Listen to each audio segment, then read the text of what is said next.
In our previous lesson, we looked at creating the interlock data block. And in this lesson, what we're going to do is just expand on that a little bit further, because although we want to be able to create software interlocks for things like multiple different devices, the statuses of multiple different devices, like we did in the last lesson, there's a much more useful way of creating interlocks.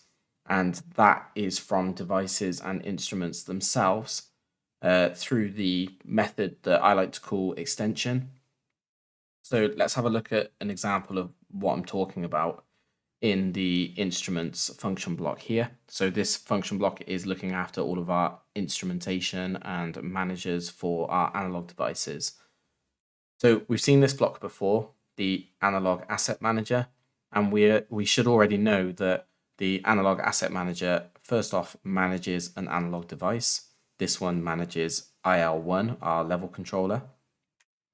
And because it's an analog asset manager, it has all the necessary functions to raise high alarm, high alarm, low alarm, low alarm, and our out of range alarm. However, we might want to create more than just those alarms to act as interlocks and create some bespoke interlocks. So we've covered already the idea of having a bespoke data set that's part of the IL01 or the assets data block. So we can go and have a look at that. If I was to go into IL01, so IL01, and have a look at what we have in here now, we have our type data, which is everything that the asset manager looks after, so the analog asset manager. And then we have our bespoke. And I have three new things in here: at weir level, low weir level, and if I just make that a little bit bigger, we have the pre-filtration fill level. And these are all going to be used as part of sequences and alarming and control to make sure that our filter and its level is monitored and acted upon accordingly, depending on what the current situation is.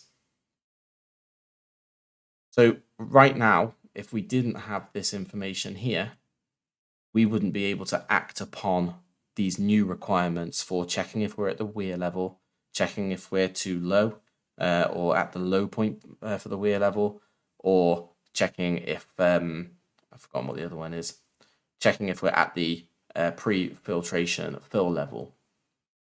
We wouldn't be able to check any of that stuff using our analog asset manager because it doesn't have that functionality.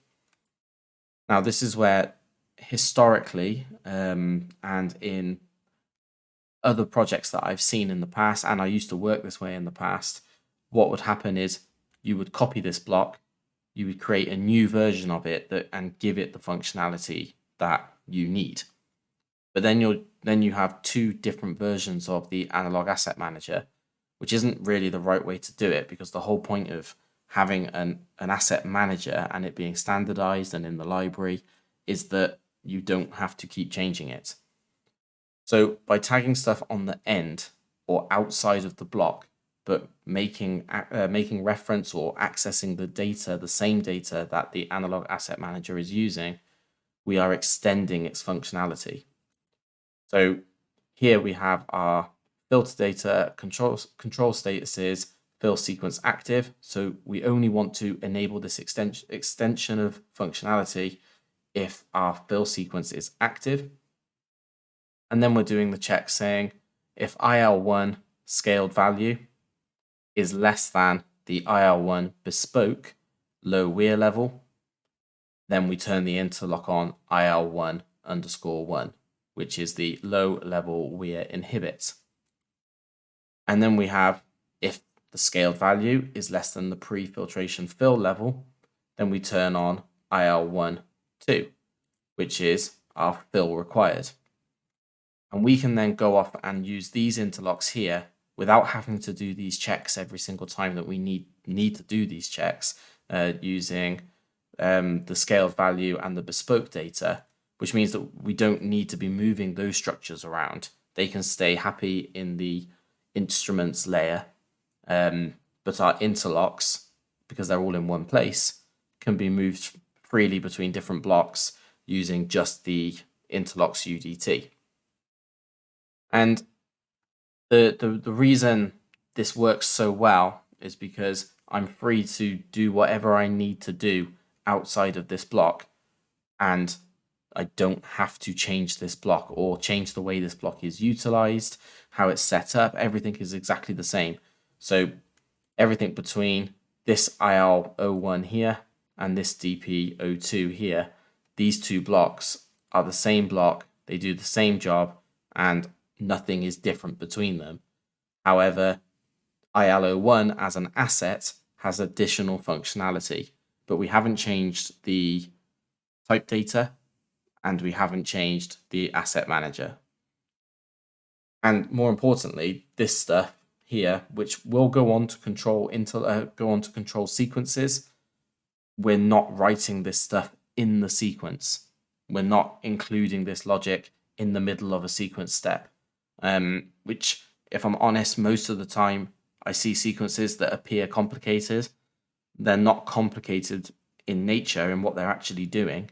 The logic isn't complicated. What makes them complicated is the amount of calculations and interlock, deriving the interlocks in the sequence, in the actual sequence step, rather than taking care of all of that stuff right up at this level, up at the actual management of the asset level, and then feeding just single booleans in that say, I've done the check, it is a problem now, you need to act on that, rather than working this stuff out all the time. And just to give you a better example of that, if we come down to the outlet turbidity monitor, we have a requirement for the SAM filter that if the turbidity monitor, which is a monitor that detects how much dirt is in the water, if the amount of dirt or turbidity is too high for too long, then we need to act on that. Now, remember that our analog asset manager doesn't actually know it's a turbidity monitor.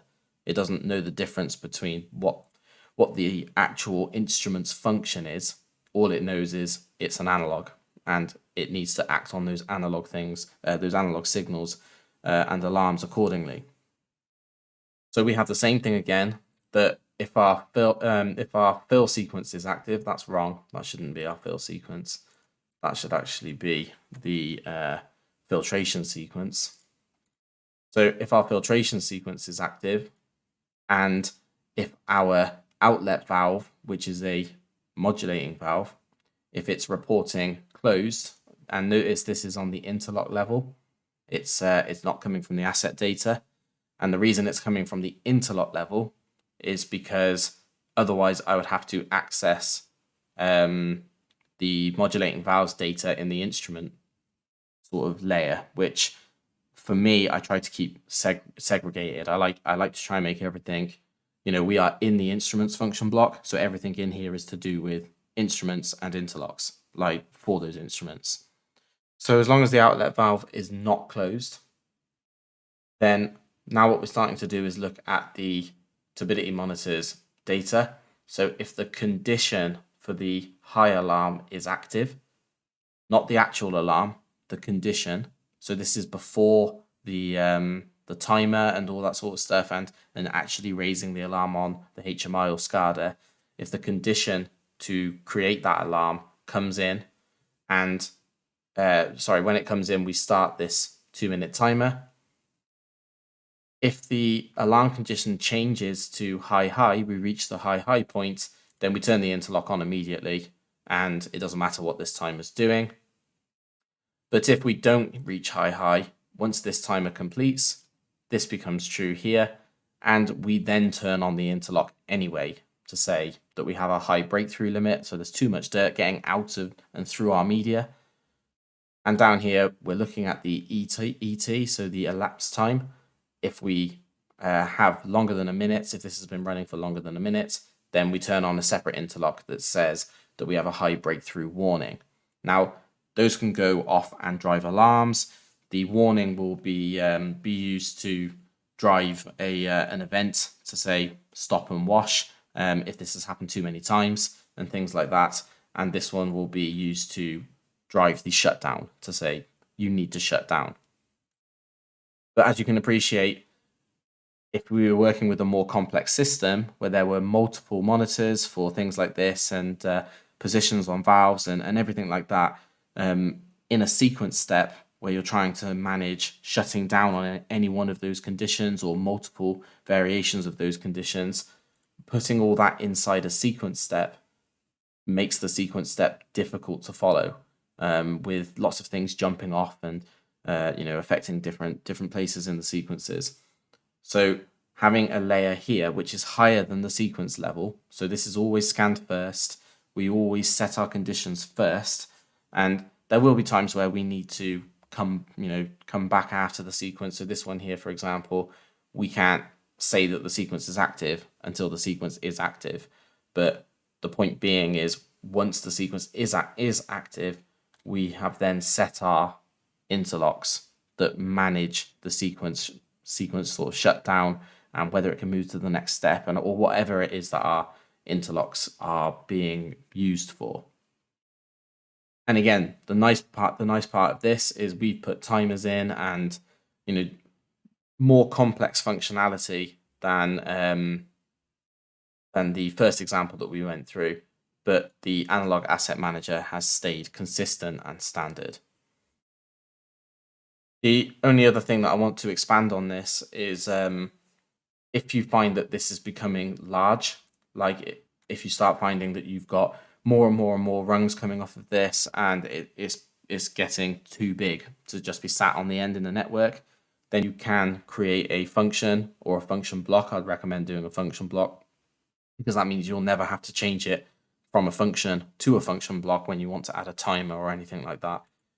So create a function block, and I would call it something like QI03 underscore additional functions or additional methods, or something that suggests that this is a bespoke block for this asset and it houses all of the additional functionality that this asset manager does not do.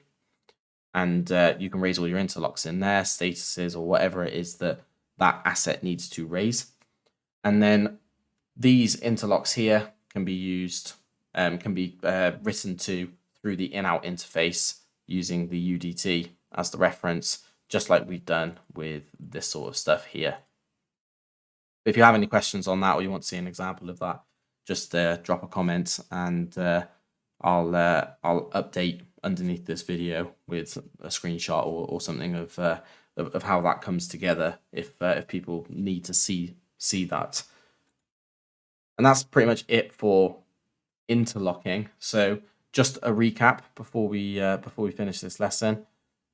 Here in our instruments and in our devices layer, that's where we will raise and create interlocks for asset-specific interlocks or asset-specific conditions. So this stuff that we've got here.